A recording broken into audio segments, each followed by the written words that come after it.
We return now to the subject of child sexual abuse in the Catholic Church and the extensive, disturbing grand jury report made public in Pennsylvania this week.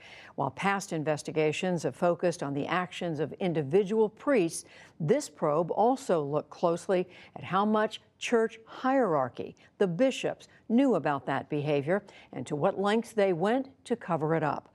Among other findings, the report concluded priests were raping little boys and girls, and the men of God who were responsible for them not only did nothing, they hid it all. Of the 6 Pennsylvania bishops whose dioceses are covered in the investigation, only one agreed to testify in person before the grand jury, Lawrence Persico of the Diocese of Erie, and he joins me now via Skype. Bishop Persico, thank you very much for talking with us. These are such devastating findings. How seriously is the church taking them? We're taking them very seriously because we realized after the report came out how bad things were.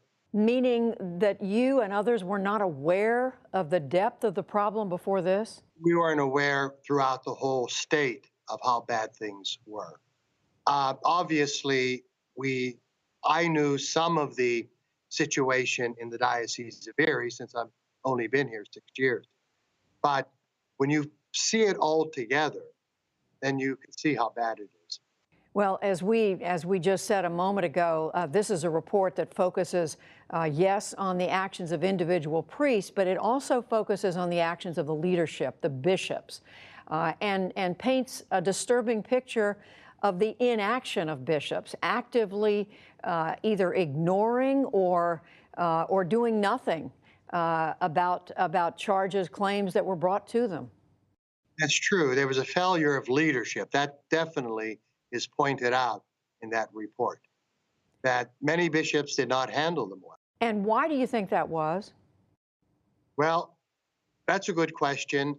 I don't understand myself what they were doing, but I think because they were trying to protect the institution, and they were more concerned about that than about dealing with this with law enforcement as we would do today. And how do you explain that? When you think about the vow that a priest takes, leaders of the church take, what they are devoting their lives to put an institution ahead of human beings, how do you explain that? There's no explanation for it. It's regrettable, but unfortunately, that's what happened in the past. And we, as the leaders today, must demonstrate that we cannot have that anymore. Moving forward, there has to be a resolution to handle this correctly. Well, you were singled out for praise by the Pennsylvania State Attorney General, Josh Shapiro, because you were, as we said, the only one of the 6 bishops whose dioceses were being investigated here to show up in person to testify before the grand jury. At the same time, you've been accused by a former priest in Erie, a man named James Falujak, of ignoring his story when he came to you. He said had several conversations with you about his own abuse by another priest when he was a teenager. How have you responded to that?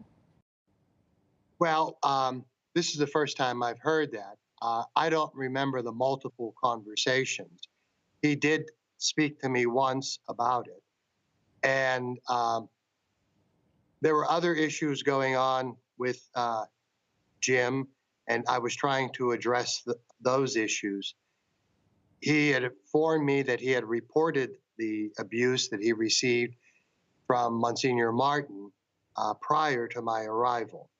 So I thought that it was dealt with, and I was more concerned about the fragile state that he was in at the time when we were talking. Have you, or do you plan to take steps to talk to him further? Well, quite frankly, when he left the diocese, I had reached out to him a number of times, written him letters, called him, but there were no return calls. Certainly, if he wants to reach out or speak to me, I'll be more than happy to.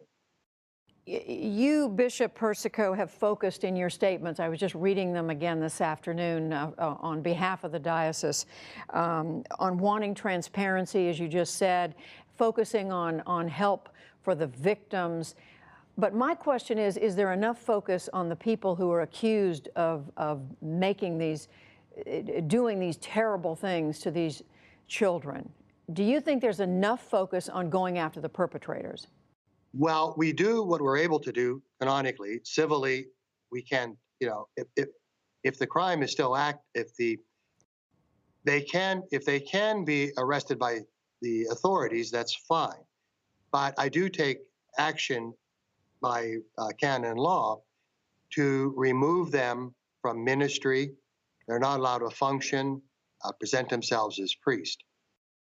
I'm not quite sure what more we could do outside of what the law enforcement, if they can do something there. That's about it. Well, what about, I mean, referring them for prosecution? And what about supporting what the state attorney general says he thinks should happen, and that is abolishing the statute of limitations so that no matter when abuse occurred, the perpetrator can be prosecuted? Well, I think, again, that would have to be, I know what the challenges or the 4 proposals that the Attorney General made. However, those proposals, we have to review them. We're in the process of reviewing them. Do you personally think there should be any limits on the time on prosecuting individuals who are accused? I don't have a problem with criminal prosecution. No, I think that's fine. In fact, I wish we could. Just a final question, Bishop Persico. Do you believe that the Catholic Church needs to rethink its fundamental tenets when it comes to young men who go into the priesthood, the celibacy that is part of that responsibility? Well, that's certainly, in a situation like this, that would raise the question. But just by way of example, here in the Diocese of Erie, we published a list of credibly accused clergy and laity.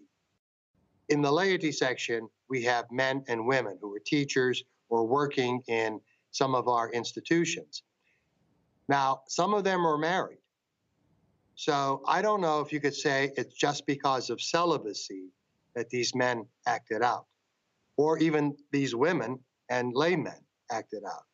So I don't think we can just focus on celibacy.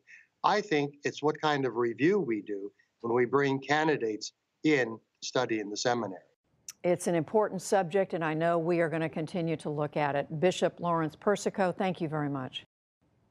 You're welcome.